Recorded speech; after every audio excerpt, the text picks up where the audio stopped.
আসসালামু আলাইকুম। যে যেখানে আছেন ভালো আছেন ইনশাল্লাহ। আমিও আপনাদের দোয়ায় ভালো আছি। তো দেখতে দেখতে দ্বিতীয় রমজান, দ্বিতীয় রোজা চলে গেল। তো আপনাদের কার কাছে কেমন লাগছে জানি না, আমার কাছে তো খুবই ভালো লাগছে। তো অবশ্যই কমেন্টে জানাবেন যে কেমন লাগলো দুইটা রোজা। আলহামদুলিল্লাহ। তো আমার ভিডিওটা অবশ্যই দেখতে থাকুন। আমি কি কি করছি আজকে ইফতারে, কি কি বানালাম বা কি কি করলাম সেগুলো আপনাদের মাঝে একটু শেয়ার করলাম। তো অবশ্যই আমার চ্যানেলটা সাবস্ক্রাইব করে দিবেন, লাইক করবেন, কমেন্ট করবেন, শেয়ার করবেন, আর পাশে থাকা বেল আইকনটি অবশ্যই বাজিয়ে দিবেন। তো দেখতে থাকুন। এই তো ইফতারি আয়োজন হয়ে গেছে। তো এখানে আপনার দেওয়া হয়েছে, কি যেন বলে, যে শরবত। তো শরবতের মধ্যে আমরা কি কি দিছি হচ্ছে আপনার লেবু পাতা, তারপর হচ্ছে আপনার ট্যাং, তারপর হচ্ছে গিয়া চিনি, মানে যা যা আইটেম লাগে শরবতের ভিতরে তাই দিয়েছি। তোকমা দেওয়া হয়েছে। এত মজা হয়েছিল আজকে। শরবতটা আমার কাছে অনেক ভালো লাগছে। আমি কখনো কোনো রোজাতে আমি এত শরবত খাই না, কিন্তু আজকে খাইছি। আমার ছেলে মাশাল্লাহ অনেক শরবত খেয়েছিল, অনেকগুলাই ভালো, ওরও নাকি ভালো লাগছে। তো এই তো আমার এটা বোনের হাজব্যান্ড, আমার বোন দুজনে রেডি করতেছে। দেখেন আমার বোন কিন্তু মাশাল্লাহ অনেক সুন্দর।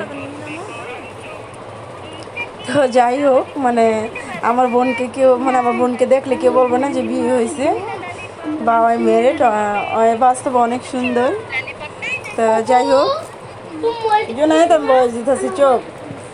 আমার ছেলে বুঝছেন, আমি কি বলবো, এই পর্যন্ত দুইবার বয়স দিছি, তারপরও আমার ছেলে এই ডিস্টার্বই করে। এখন বাচ্চা মানুষ কি আর করার। তো যাই হয়েছে ওদিকে আর কি সবাই, আর আমি তো বলতেছি আমার বোনকে কখন আজান দিব, কখন আজান দিব। মানে এত খারাপ লাগছিল। খারাপ খারাপ কি, মানে ইফতারি সামনে থাকলে কিন্তু অন্যরকম একটা লাগে, খারাপ লাগে নাই, ভালোই লাগছে মাশাল্লাহ। রোজা যে রাখছি দিনগুলো ভালোই গেছে। তো বোন এগুলাই করতেছে, আমি বলতেছি বোন কখন আজান দিব, পরে করতেছে এই তো আর 2 মিনিট 3 মিনিট, এরকম একটা অবস্থা।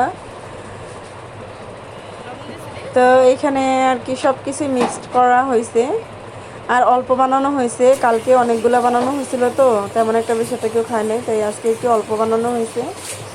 তো এইখানে কিছু মুরগির চামড়া ই করে রাখছি, মানে হলুদ মরিচ তারপর আদা রসুন দিয়ে এগুলো মাখায় রাখছি।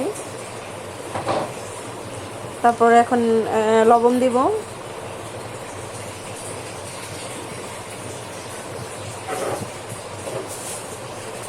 এক হাতে ভিডিও করা আর কি অনেক ঝামেলা, টাফ হয়ে যায়।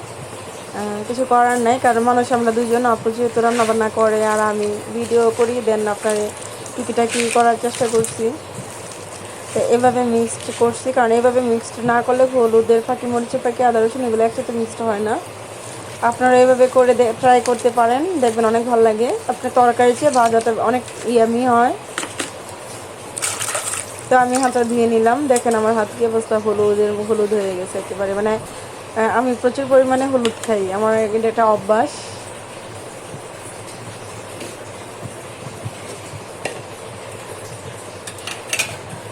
আর বিকাল টাইমটা সবাই রমজান মাসে এত ব্যস্ত থাকে যে যারা বেশিরভাগ যারা করে বাসায় ইফতারি আয়োজন করে, তাদের অনেক থাকে, মানে বিকাল থেকে আপনার সন্ধ্যা অবধি পর্যন্ত, আজান দেওয়া অবধি পর্যন্ত আপনার অনেক ব্যস্ত থাকে, যেহেতু বাসায় সব কিছু রেডি করা হয়। আর বাসায় খাই বা না খাই, কিন্তু আয়োজন করতে কিন্তু খুবই মজা লাগে, তাই না? আমার কাছে খুবই ভালো লাগে, আমি খাই বা না খাই, কিন্তু বাসায় যেটা আয়োজন করা হয় এটার মতো অন্যরকম, মানে রোজার একটা আমেজ ওটা ভিতরে আসে বা খুব ভালো লাগে। তো এই তো এখন কড়াইটা চুলাতে দিলাম। এক হাতে তো তো ভিডিওগুলো ভালো আসতেছে না, তো সবাই প্লিজ করবেন। আর আমি দেখি মার্কেটে গেলে এবার একটা স্ট্যান্ড নিয়ে আসবো ভিডিও করার জন্য। তো আমি আসলে কথা কি জানি না ওগুলা প্রাইস কত বা কী দাম, আপনারা অবশ্যই কমেন্টে জানাবেন যে ওই ভিডিও করার যে স্ট্যান্ডগুলো হয় ওগুলা প্রাইস কত, আমি জানি না। তো তো কমেন্টে অবশ্যই জানাবেন। তো এখন এই যে তেলের মধ্যে আপনি চামড়াগুলো দিব। আপনারা ট্রাই করতে পারেন বাসায়, খুবই ভালো লাগে, আমার কাছেও ভালো লাগে। বা আপনারা যদি ট্রাই করেন একবার খাইলে বলবেন যে না আমরা আরেকবার খাই। তো এক সময় চামড়া আমি খাইতাম না বা খাইতো না বাসায়, কেউ সেটা পছন্দ করতো না, বাট এখন এভাবে খাওয়াটা অনেক পছন্দ করে বাসায়, এখন আর চামড়াগুলো ফালায় না।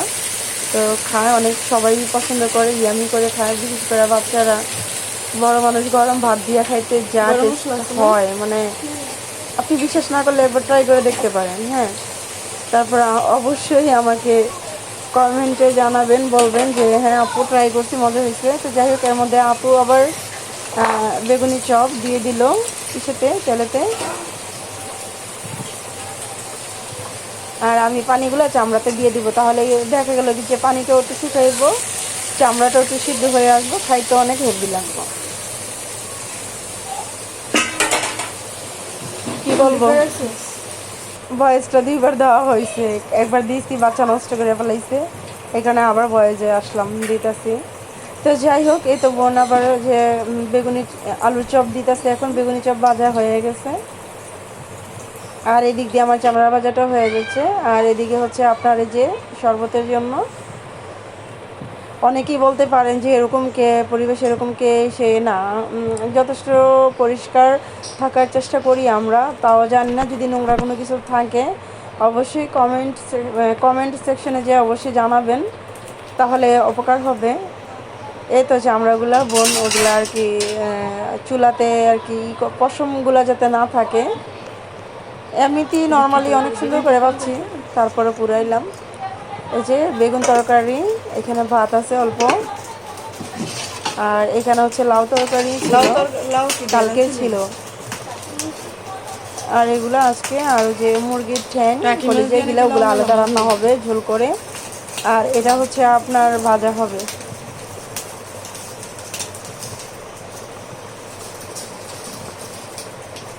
তো এইখানে আবার একটা কথা বলি, মানে কথাটা হচ্ছে গিয়ে যে আপু যে চামড়াটা যে পোড়াইছে ওই খুন্তিটা আবার এই পাশে রাখছিল, ওইটা আমি ধরছি, হাত ছাপ করে উঠছে, আমি তো হ্যাঁ আমার তো হাত জ্বলে যেতেছে, পরে আপু বলতেছে পানি দাও, পানি দিলে ঠিক হয়ে যাব।